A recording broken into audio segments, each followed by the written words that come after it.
Hey, what's up everyone? Welcome back to another animation video. Today I'm going to be looking at chapter 11 and chapter 15, I believe, of these animations. These are two shorter ones, around 2 minutes each, and I'm going to watch both of them and then talk about both of them as like reacting, talking, reacting, talking. That's kind of how the format's going to be here. I was reassured by my live stream chat when I reacted to Forest Capriccio that this would be okay and that there shouldn't be any major plot disturbance by doing so. And I wanted to bundle those together because they were so short. They said it was fine. So if it's not on me, it's on them if this is wrong. But I digress. Let's get right into it, shall we? Let's go. I'm actually surprised how short some of these are. But that doesn't mean there isn't good in there to be had with the animation. Woo! Woo. All right.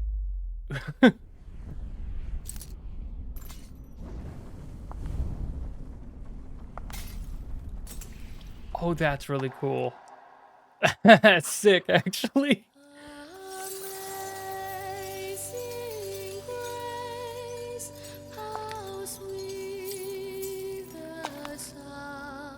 Ooh.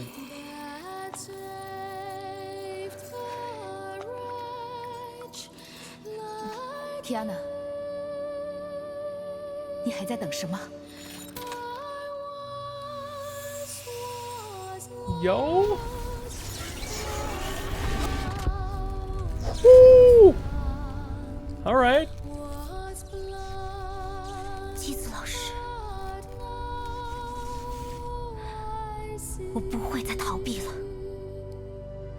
That was super cool. There's already things I could talk about just with that one. So the first thing on this isn't really so much of an animation thing as much as it is just appreciating this world here. The visuals of this are insane. It's so clean. I mean, like, it's dingy as all, but that's the point. It manages to do this similarly to how like Cyberpunk 77 did this, which is a very clean, and for the record, anime talking here, not so much the game. The animation was beautiful, and they really nailed that like dingy cyberpunk world aesthetic, and this does that too. All the smoke with like the 2D animation, the smog and fog that's making up these light rays that are behind these enemy characters, and framing these enemy characters with all of this light in the background, making them very easily visible against that bright white light. They made them very visible in what is otherwise a very dingy, dark landscape. And I like that they also included the gaps up here with the light, them getting in the way of that light source behind them.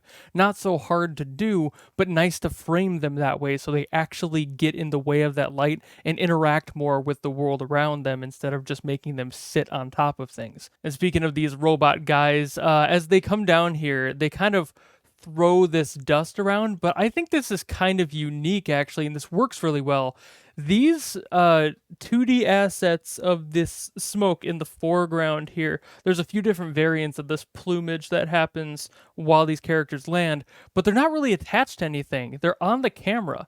Like, they're not sticking to the characters they're assigned to as they land. They're actually following with the camera, which would usually be a bad thing, because usually you don't want assets that are affected by characters in the world locked to the camera. You want them to stay put in 3D space. That's the same way for 2D as it is for 3D. You want the characters and the environments that they're affecting to feel like one unified piece. And having these smoke trails not follow them around and be rather attached to the camera, which is, again, usually not a good thing, kind of works here.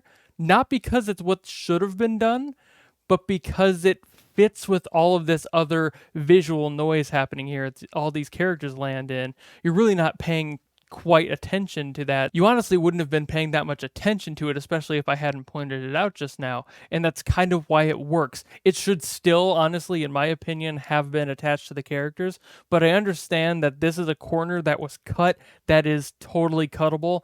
If you can cut a corner and it still looks good, cut your corners. That's kind of the general rule of how to make stuff, right? You don't want to overdo everything and get it down to the perfect minute detail no matter how much you want to, because sometimes, like in this case, you really don't notice unless you're really digging into it and trying to find these sorts of things. So I think this is a very rare and unique topic to talk about in this case, because a lot of the time that's a big no-no. But in this context, it works, and I appreciate that they actually didn't put in the extra effort to track it to the characters, because you really don't need to. It was unnecessary extra time. And then when the camera zooms out here, all of this smoke actually is. It's not following with the camera anymore. It actually does separate. So you can tell they knew exactly when and where that line was to draw a metaphorical line, of course, not like a literal one. I mean, kinda. Here, as she turns around, we get some very nice blur frames here, just some nice smears going in the direction and every which way, off the hair, off the clothes. Always nice to see those used properly. I actually find it kind of cool that they have white up here instead of red, but I suppose since the red is so dark, it wouldn't have really worked as well, because the orange is brighter, the white, of course, is very visible. So they probably opted to use the white from her hair for these speed lines here, purely because the red wouldn't look quite as good, You have to be really, really specific about decisions like that in order to make things visible and feel right. Sometimes little changes like that have to be made, and I think that was a kind of a unique one there. I'm not sure how much I'm going to be able to talk about this one because I just love it too much and I don't want to pick it apart too much. But this is really cool, this glass breaking in the middle of the air. I love that physical aesthetic. And I really like that you can see her shadow walking through, even though technically she wouldn't really be in the space from what I can tell. And she's kind of walking through this sort of mystical barrier between these two. And I also love these eyes. They're so pretty. The 2D effect being swept across the top. This is kind of a side tangent here because I'm still on the glass part, but seeing the beads of tears welling up at the bottom of her eye, so beautiful, so well done, very well handled. But we're back to that glass. I love this effect. And the way that they shade and handle this glass, pretty much in all the Honkai stuff, looks really nice. There's just such a good understanding of how to make glass work. I've seen Genshin do it pretty well too, and glass can be very difficult to master in CG because there are so many different ways to affect textures around you and the ways to bend light and everything. It can be very much picky and very finicky to get to look right. And I really like all these renders here and the way that they look. Their aesthetic is just immaculate. And of course, I've got to talk about this glass break here too. This is super neat. This sort of like realizing that she was maybe a memory, like this. She's not actually there. This is kind of a mental break. The glass is metaphorical in like a mental stability kind of way. Is such a cool way to do this glass. I loved that. It's so pretty. It's so mystical. It's so well handled. It's just ephemeral is probably the best word I can think of. And of course, there's a bunch that I could break down here. I'm not going to talk too much about it because a lot of it is 2D effects. And while I loves me some 2D effects, a lot of it is stuff I've already covered before, so I don't want to retread the same ground too often. Their electricity, their smoke is all just very top tier handled. They really get the sense of scale, the weight of all these things that are even weightless, like this cloud of dust around her. There's definitely a sense of mass in the way, even though that's all 2D drawn. It's just so good. And these impact frames, my favorite thing. The inverted colors on this one, a very bold choice, can be very difficult to get to look right. And of course, a more traditional set right here. I love these impact frames so much. The stars are always a personal favorite of mine. I fell in love with that with Kill la Kill many years ago. And I also do appreciate that they just have some straight up black and white back and forth, and then it just goes back to it.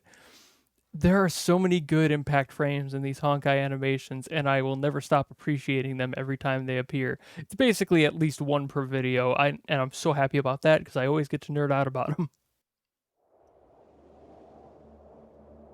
After all the things I could talk about from that first one being how short it is, I'm really excited about this one.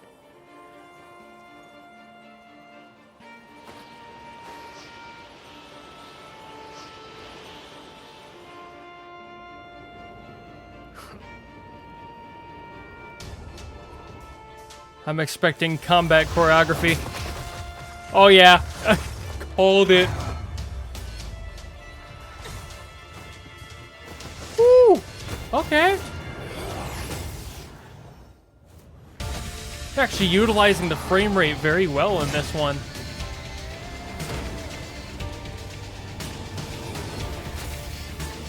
Oh. Man, the effects animation never misses. Ooh, ooh.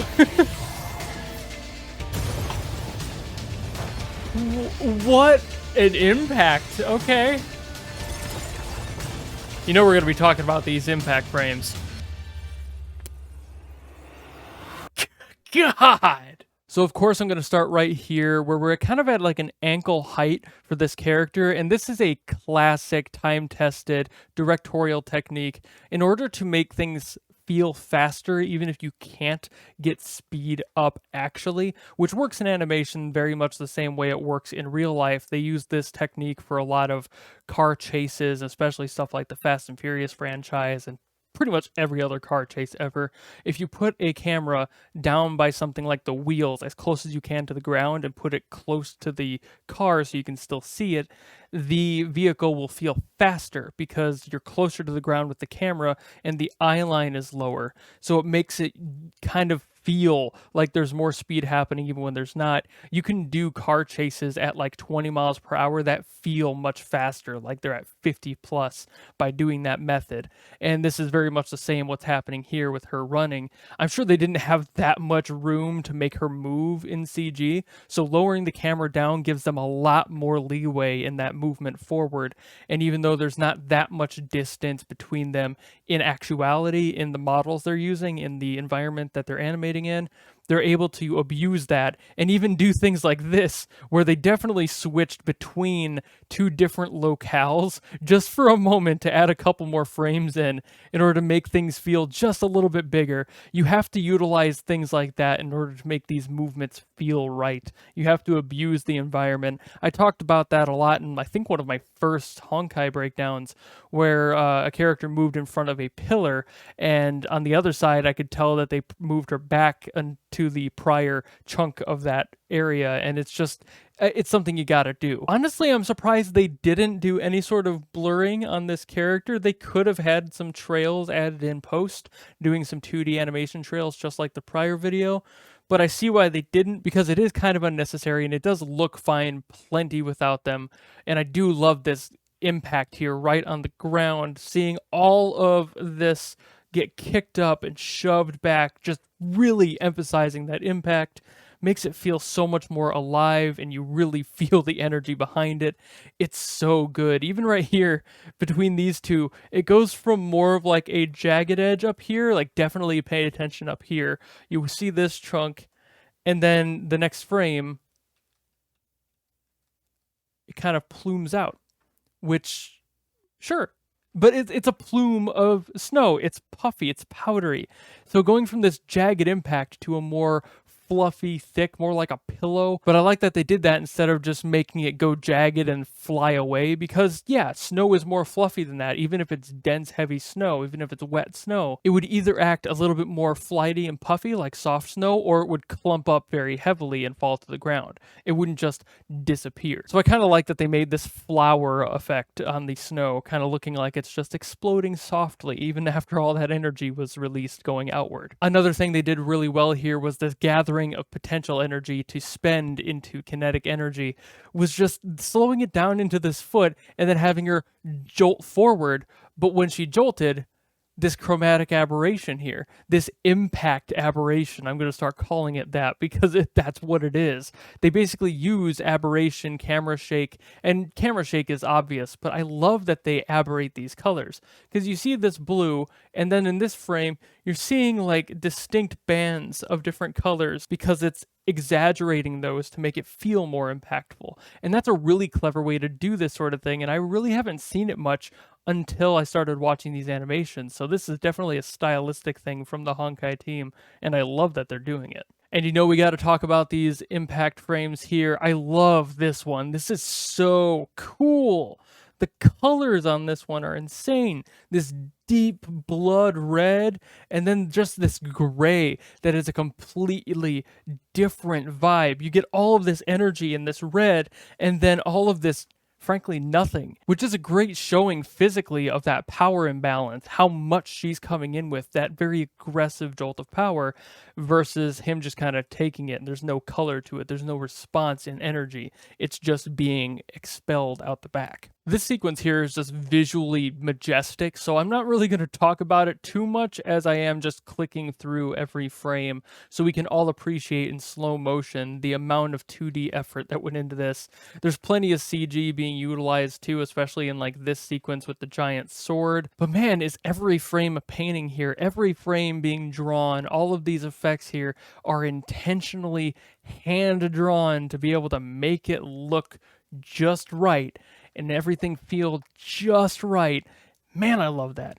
There's so much energy here. Of course, this character kind of meets that energy by doing his own little thing here. And I do like this 2D CG blend of his like little box square thingamajig. I don't know what I would call this. I'm not sure what type of weapon that is, but it looks very Tron-like. But there's more of these frames here. These look so good. It's just more frames that look like paintings. All this detail, all of this working together to make this energy feel just that much more important. Only to be met with my favorite thing on earth, impact frames. I love these. I love this style specifically. This very like graphite textured look. All of these just have this, definitely up here you could see it really well. This texture is just so tangible. It's got such a grit to it. It really does add something to the energy in the shot to have that sort of loose look to the art. Even though the jagged lines here are very intentional, having them done in this like graphite textured flavor really does make it feel that much more energized, like static on a TV. You know there's something there, but you can't quite make what it is. And something really cool about this one, I think this is hand-drawn. Not in like the digital hand-drawn, but I think this was done on a piece of paper, hand-drawn. These pen marks look like actual pen marks. They don't look like the type of pen marks you would see that were digitally recreated by some program somewhere. They feel like actual physical, tangible pen marks that would be on an actual piece of paper. As well as the yellow in here, it's a method they do to just color up that spot, fill that space so nobody like thinks it's something else in the shot. And I do love how it looks. I think they just straight up put up an actual sketch from the animation here, probably what was utilized in the process with all of that 2D smoke and effects plumage that was in there a few minutes ago. It's just nuts. And then the straight couple frames of black here. Like, this is so cool seeing a physical, what I'm pretty sure is just an actual piece of paper that they scanned right in or took a picture of to make it an impact. It's so uncommon these days. So yeah, I think that's pretty much it. Thank you all so very much for watching. If you enjoyed this and want to see more of them, more will definitely be coming. It won't take as long as it did between the gap of the last one to this one. There was just a lot of other stuff I was working on in that meantime, so now I'm back on it, and I hope to do more of these more often. But either way, I hope you enjoyed them, and I hope you're looking forward to the next one. But if you want to follow me and support me and all that mess, you know what to do, and I will see you in the next video. Goodbye!